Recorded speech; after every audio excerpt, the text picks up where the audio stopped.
방사능이 만드는 세상. 5. 마리 퀴리. 인공 방사성 원소. 퀴리 가문은 초창기 노벨상을 가장 많이 받은 과학자 가문으로도 유명하다. 퀴리를 시작으로 연달아 4대에 걸쳐 과학자를 배출했다. 그녀의 딸 이렌느 졸리오 퀴리는 1935년 노벨 화학상을 받았고 이렌느의 딸 엘렌도 물리학자가 되었다. 또 엘렌의 두 아들도 물리학자로 이름을 알리면서 4대째 과학자를 배출하는 가문으로 자리매김했다. 그 중에서 가장 알려진 사람은 이렌느이다. 마리 퀴리의 사위인 프레드릭 졸리오 퀴리도 마리 퀴리의 연구를 계속하여 1935년에 이렌느와 공동으로 노벨 화학상을 수상했다. 물론 마리 퀴리는 그들의 노벨상 수상을 알지 못했다. 바로 전해에 마리 퀴리가 사망하였기 때문이다. 1965년에는 마리 퀴리의 둘째 사위인 라비스가 활동하고 있던 국제연합 어린이 기금이 노벨 평화상을 탔으므로 퀴리 가문에 직간접적으로 관련된 노벨상은 4개나 된다. 이렌느와 프레드릭은 비방사성 원소가 실험실에서 방사성 원소로 변환될 수 있음을 입증하는 인공 방사성을 발견했다. 그들의 연구로 과학과 의학, 그리고 산업에 큰 가치가 있는 새로운 수백 종의 방사능 물질을 만들 수 있는 길이 열렸다. 이 단원은 송성수 박사의 글에서 많은 부분을 참조했다. 이렌느 퀴리는 1897년 프랑스 파리에서 태어났다. 퀴리 부부가 연구하는 동안에는 주로 할아버지인 의젠 퀴리가 이렌느를 돌봐주었다. 이렌이 초등학교를 졸업하자 마리 퀴리는 동료 교수들과 함께 협동 사립학교를 설립했다. 6명의 대학 교수 과정에서 10명의 어린이가 그 학교에 입학했는데 교수들이 일주일씩 담임교사를 맡았다. 1914년에 제1차 세계대전이 일어나자 마리 퀴리는 부상당한 병사를 치료하기 위해 기금을 조성하고 X선 치료 부대를 조직하는 데 앞장섰고 이렌느 퀴리도 치료 부대에 합류했다. 이곳에서 이렌느는 X선 촬영기를 설치하고 조작하는 방법을 배웠다. 전쟁이 끝난 1918년부터 이렌느는 마리 퀴리가 운영하고 있던 라듐 연구소에서 마리의 조수로 근무했다. 그녀는 1914년부터 1920년까지 소르본 대학에서 물리와 수학을 공부했는데 수석으로 졸업했다. 그 후 이렌느는 소르본 대학에서 박사학위를 받았는데 논문의 주제는 1898년 마리가 발견한 폴로늄이 붕괴되면서 방출하는 알파 입자를 분석하는 것이다. 1926년 이렌느는 같은 연구소의 졸리오, 프레데릭 즉 마리 퀴리의 조수와 결혼했고 함께 방사능 물질과 관련된 연구를 했다. 이들의 딸인 엘렌 역시 부모와 비슷한 길을 걸었다.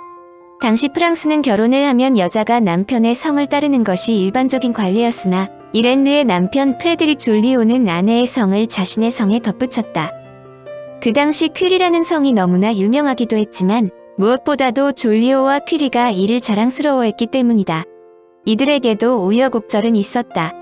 1932년 체드윅과 미국의 앤더슨이 각각 중성자를 발견하여 1935년과 1936년에 노벨 물리학상을 받았는데 사실은 졸리오 퀴리 부부가 이들보다 앞서 실험을 통해 중성자를 발견했다.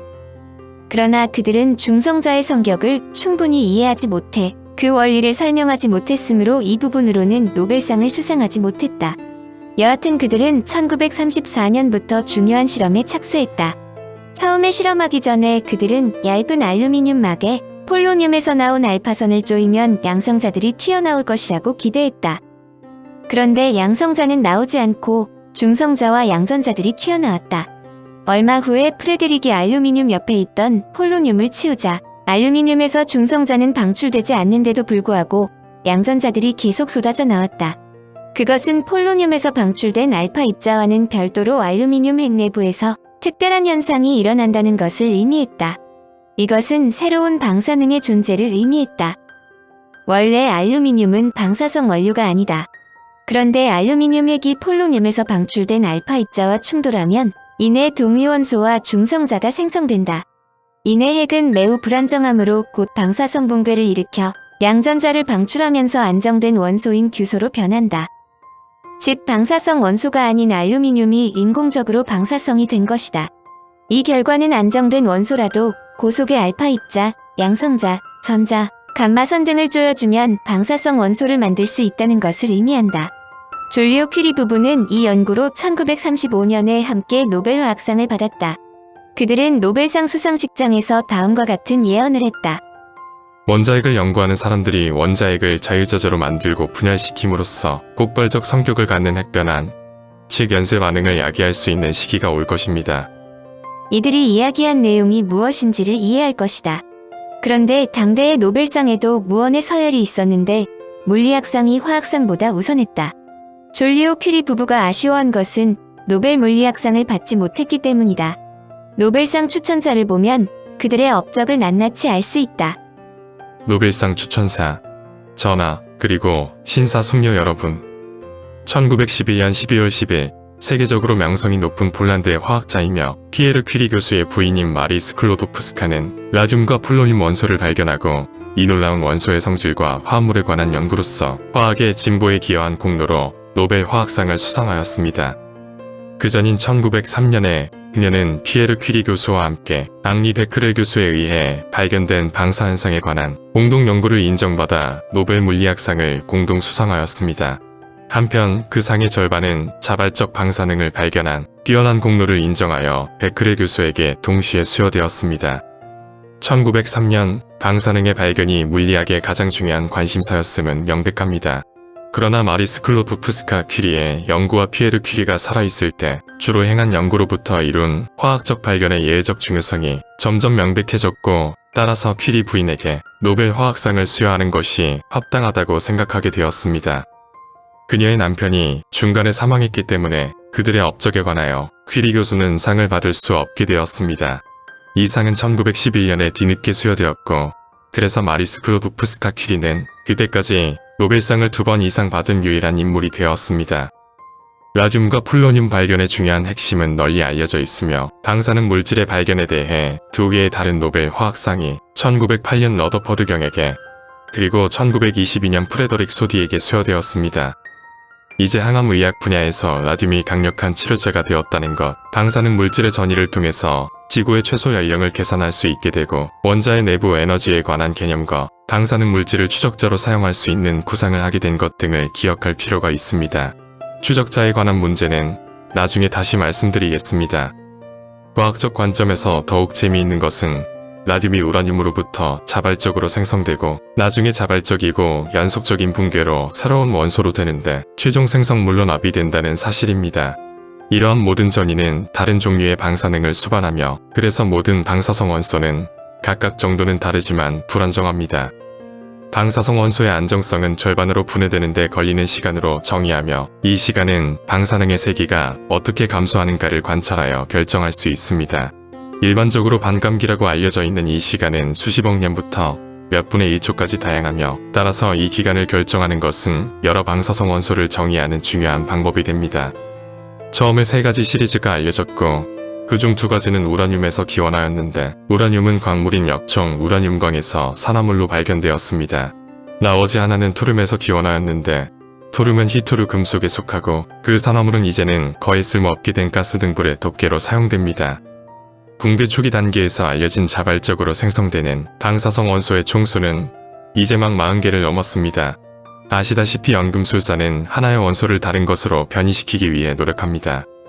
엄격히 말해서 그들에게 관심이 있는 것은 오직 한 가지 형태의 변이로 기초 금속을 금으로 바꾸는 것이며 따라서 그들은 순전히 돈을 버는 분기에 의해서만 움직입니다. 앞서 기술한 방식으로 새로운 원소를 만드는 것이 연금술사의 문제를 해결해 준다고 말할 수는 없습니다. 왜냐하면 일찍이 알려진 방사성 원소는 붕괴 과정 중 어떠한 방식으로도 간섭받지 않고 저절로 생겨나고 붕괴되며 특정 원소는 어떤 인위적인 방법으로도 다른 원소로 변이될 수 없기 때문입니다. 이러한 관점에서 볼 때 오늘의 노벨상 수상자인 이렌 졸리오 퀴리와 프레데리크 졸리오 박사님의 발견으로 과학에 뭔가 새로운 것이 주어졌습니다. 하지만 이번에도 그것은 노벨상의 형태로 받은 간접적인 보상이지 다른 금속을 금으로 전이시키는 직접적인 문제는 아닙니다. 그럼에도 그것은 특정한 경우에 어떤 외부의 간섭으로 하나의 원소가 다른 원소로 변환될 수 있다는 극히 흥미로운 발견과 관계가 있습니다. 저는 이제 그러한 발견을 요약해 보겠습니다. 방사성 원소의 자발적 붕괴는 폭발에 비유할 수 있는데 방사현상은 전하를 가진 고속의 입자를 발사하는 것으로 구성됩니다. 이러한 입자들의 한 형태를 이른바 알파 입자라고 하는데 양전하를 가진 헬륨 원자로 구성되어 있습니다. 지금 일반적으로 수용되는 견해에 의하면 양전하를 가진 핵이 단위 음전하들, 즉 전자들의 무리에 의해 둘러싸여 있고 전자는 핵 주위의 행성계에 비유될 수 있습니다. 그래서 만일 튕겨져 나온 알파 입자가 핵과 충돌하면 이제 이 핵은 양전하를 갖는 일정 수의 수소핵, 즉 양성자와 같은 수의 중성자 두 가지 물질로 구성되어 있다고 생각되는데, 이것은 전자와 함께 현재 우주를 구성하는 가장 작은 돌로 여겨지며 충돌에 의해 핵이 산산이 부서지고 다른 원소의 원자가 생성되는 과정이 진행됩니다. 그러나 핵은 극히 작아서 그 단면적이 전자로 덮여있는 원자의 약 10만 분의 1밖에 안 됩니다. 이것은 충격이 일어나는 동안 유효 충돌의 수가 미미해서 1천만 번 중 단 한 번만 성공하는, 즉 1천만 개의 알파 입자 중 하나가 핵과 충돌하는 것을 의미합니다. 그래서 졸리오 퀴리 부부는 폴로늄에서 나온 알파 입자로 알루미늄에 충격을 주었습니다. 폴로늄은 황과 어느 정도 비슷한데 라듐보다 불안정한 방사성 원소입니다. 그러므로 폴로늄은 같은 양의 라듐보다 더 많고 더 빠른 속도로 알파 입자를, 즉 전자 충격에 더 효과적인 방사능을 냅니다. 폴로늄은 또한 적당한 양을 얻을 수 있는 몇 안 되는 방사성 원소에 속하므로 이 목적을 위해서는 좋은 선택입니다. 그러므로 오늘의 노벨상 수상자는 알루미늄에 충격을 가해서 몇 분 뒤에 이 금속이 관찰할 수 있을 만큼의 방사능을 방출하기 시작한다는 것을 발견했습니다. 이 경우에는 포지트론이라 불리는 양전기 단위들이었는데, 포지트론은 패서디나의 칼 앤더슨에 의해 1932년 가을에 발견되었습니다. 이것은 새로운 방사성 원소의 생성을 의미합니다. 그리고 충격이 멈춘 후에도 알루미늄에서 방출되는 방사능은 바로 멈추지 않고 생성된 방사성 원소가 보통의 방식으로 대부분 분해될 때까지 인식할 수 있을 정도로 계속됩니다. 이것 또한 새로운 방사성 원소의 생성을 의미합니다. 좀 더 폭넓은 연구를 통해 새로 생성된 원소는 새로운 방사 상태인으로서 방사성인이라는 것이 밝혀졌습니다. 이것은 보통인의 동위 원소로서 그 핵은 보통인만큼의 양전하를 가지고 있으나 그 무게는 다릅니다. 그 불안정성 때문에 방사성 원소를 주성분으로 적당량 얻는 것이 불가능하고, 따라서 그들을 조사하고 화학적인 테스트로 그 존재를 증명하는 것조차 불가능하다는 것을 앞에서 지적하였습니다. 그들이 존재한다는 것을 보이고 그 특성을 알아보기 위해서는 앞서 서술한 대로 방출된 방사능에 의존하는 것이 필수적입니다. 이 특별한 경우에는 화학적 방법으로 산에서 주서된 알루미늄의 분해에 이어서 모든 방사능이 생성된 가스에서 나온다는 것을 보일 수 있었다는 점에서 성공적이었습니다. 이 가스는 이내 동위 원소가 생성될 경우에 기체상의 수소화인이 생성될 것이므로 기대할 수 있는 것입니다. 또 다른 주서된 알루미늄의 화학적 처리를 통해 이 가설은 확인되었습니다. 비슷한 방법으로 새로운 방사성 질소가 보론산의 구성원소인 보론으로부터 얻어지고, 방사성 실리콘과 알루미늄이 금속 마그네슘의 두 동위 원소로부터 얻어졌습니다. 사실 알파선을 충돌시켜 한 원소를 다른 원소로 전이시키는데 성공한 것은 이번이 처음은 아닙니다. 러더포드 경과 몇몇 사람들이 이 방법으로 몇 개 원소의 원자들을 충돌시키는데 성공했으나 이 방법으로 생성된 원소는 새로운 것이 아니었습니다. 그래서 퀴리 졸리오 부부의 발견을 비록 합성이라는 단어가 하나로 묶거나 결합하는 것을 의미하고, 이전에 이 단어가 단지 단순한 물질이나 원소를 출발점으로 하여 복잡한 화합물을 만드는 것을 의미하는 데 사용되었을지라도 새로운 방사성 원소의 합성이라고 특징 지을 수 있습니다. 우리가 오늘 관심을 가진 이 연구 분야는 집중적인 연구 대상입니다. 그래서 졸리오 퀴리 부부의 발견은 1934년 1월 15일에 프랑스 과학원에 통보되었고, 고지여 다른 과학자들을 이 연구에 착수하도록 고무했습니다. 여기서 초기 단계인 1934년 4월에 졸리오 퀴리 부부가 원자를 붕괴하기에 적절한 발사체는 양성자, 중행성자, 그리고 중성자임을 제안했다는 사실을 강조해야겠습니다. 프라이스베르크와 함께 그들은 스스로 중성자를 사용하였습니다. 그러나 졸리오 퀴리 부부가 제안하기 조금 전에 아주 성공적으로 중성자를 사용했고, 극히 흥미로운 결과에 도달한 사람은 이탈리아의 페르미입니다. 그러나 저명한 과학자가 졸리오 퀴리 부부를 금년의 노벨 화학상 수상자로 추천하는 편지에서 바르게 지적했듯이 중요한 것은 의미 있는 첫걸음입니다. 이들의 발견이 과학에 얼마나 중요한지는 제가 더 이상 부연할 필요가 없습니다. 저는 단지 영국의 과학자 보일이 250년 전에 화학원소의 개념을 정의하고 이를 위해 기원전 500년에 그리스의 철학자 데모크리투스가 가르쳤던 개별적 원자에 관한 아이디어를 적용하는 데 있어서 물리학만큼이나 화학도 보일에게 근본적인 법칙들을 신세지고 있다는 것과, 그럼에도 불구하고 현명한 예외 조항을 만들었다는 사실을 기억하고 싶습니다. 실제로 보일은 아마도 언젠가는 미묘하고도 효능 있는 도구를 발견하게 되리라고 말했습니다. 그것은 미묘하고 강력한 방법이며 그 도움으로 원소들이 분해될 수 있을지도 모른다고 했습니다. 미래를 보는 이 통찰력이 이제 금년 노벨 화학상 수상자 및 다른 과학자들의 발견으로 현실화되고 있습니다. 그렇다면 이 방법으로 우리는 무한히 작은 세계의 끝에 도달했을까요? 누가 알겠습니까마는 좀채로 그런 것 같지는 않습니다. 사실 우리가 생각하듯이 무한히 큰 것의 정상에 오르는 것이 우리를 아찔하게 만드는 것과 마찬가지로 무한히 작은 것의 바닥에 침투해 들어가는 것도 우리를 아찔하게 합니다. 그러나 실질적인 사용 예를 대충 살펴보는 것은 지금이라도 가능합니다. 이 인위적인 방사성 원소의 일부는 특정 파장을 가진 일종의 X선인 감마선을 방출하며 이것은 여러 목적에 유용합니다. 또 일반적으로 방사성 원소는 적은 양만 얻을 수 있습니다. 반면에 방사능 덕택에 공기 및 다른 기체를 전기 전도체로 만드는 능력을 관찰해서 그 특성과 양을 결정하는 것은 아주 감도가 높아서 모든 화학적 방법을 능가합니다. 방사성 원소를 추적자로 사용하는 것은 이러한 성질에 기초한 것이며 그 헤베시와 파니스가 최초로 기술한 방법입니다. 졸리오 퀴리 부부는 동물이나 식물의 체내에 주입된 후에 유기체내에서 특정 물질의 움직임이나 분포를 관찰할 수 있게 하는 방사성 원소, 예를 들면 방사성 탄소를 생리학자들에게 곧 제공할 수 있다는 전망을 피력했습니다. 그리고 특히 로렌스가 중양성제를 나트륨에 쏘아서 얻어낸 방사성 나트륨은 충분히 긴 주기를 가지고 있어서 의학용으로 라듐염과 같은 방식으로 사용될 수 있기를 기대하고 있습니다. 여기서도 또한 새로운 효과를 기대할 수 있는데 화학적 관점에서 라듐과의 차이 때문이며 새로운 방사성 원소가 붕괴되고 나서 방사성 잔재물이 남지 않기 때문입니다. 그러므로 왕립과학원은 제가 요약한 발견에 대해 노벨 화학상을 수여하는데 주저하지 않았습니다. 이 과정에서 과학원은 또한 아주 최근에 만들어진 노벨 박사의 유지와 완벽하게 일치하는 발견에 대해 수상할 수 있게 되어 흐뭇했는데 이런 일은 자주 일어날 수 없습니다.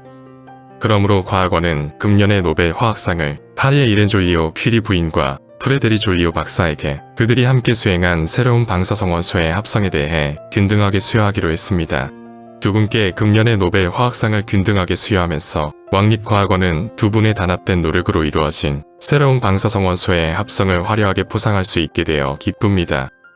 두 분의 발견 덕택에 한 원소를 지금까지 알려지지 않은 다른 원소로 인위적으로 전이하는 것이 최초로 가능해졌습니다. 마침내 연금술사의 오랜 꿈이 현실이 되었습니다. 금을 만들려는 그들의 목적이 비록 하나의 경로에 의해서지만 이루어졌고 그 경로가 그들이 생각했던 것보다 덜 직접적인 것도 사실입니다. 하지만 두 분의 연구 결과는 순수과학에 크게 중요합니다. 또한 생리학자, 의사, 그리고 모든 고통받는 인류가 두 분의 발견으로부터 더없이 귀한 치료약을 얻기를 희망하고 있습니다. 졸리오 퀴리 부인 24년 전에 어머니이신 마리 스클로프스카 퀴리 부인은 최초로 라듐을 발견한 공로로 노벨 화학상을 받기 위해 시상식 축제에 참석했습니다. 그리고 부인 또한 어린 소녀일 때 그 시상식 축제에 참석했습니다. 그녀의 남편이자 부인의 부친이신 피에르 퀴리 박사는 돌아가셨지만 일찍이 1903년에 방사현상에 관한 연구로 마땅히 받아야 할 상인 노벨 물리학상의 절반을 퀴리 부인과 함께 받으셨습니다. 부인은 남편과의 공동 연구로 그 찬란한 전통을 가치 있게 지키셨습니다. 졸리오 퀴리 부인, 졸리오 박사님, 두 분의 연구는 곧 과학 세계에 관심을 끌었고 그 중요성은 충분히 세계적으로 인식되었습니다. 졸리오 퀴리 부인, 졸리오 박사님, 이제 나오셔서 국왕전하께서 직접 수여하실 상을 받으십시오. 죽을 준비가 되었다. 1936년 그녀가 노벨상을 받자마자 프랑스 정부는 이렌느에게 과학 담당 장관을 제의했다. 그녀는 프랑스의 여권을 신장시킬 수 있는 기회로 간주하고 기꺼이 제안을 받아들였다. 그러나 이렌느가 프랑스 정부의 장관이었지만 투표에는 참여할 수 없었다. 여성이라는 제약이 계속 그녀를 따라다녔기 때문이다. 여자가 참정권을 획득한 것은 1945년이다. 한편 그녀와 졸리오는 제2차 세계대전이라는 격동기에 살았으므로 매우 특이한 삶을 살았다. 졸리오는 노벨상을 수상했음에도 불구하고 프랑스가 독일에 점령되자마자 레지스탕스에 적극적으로 가담했다.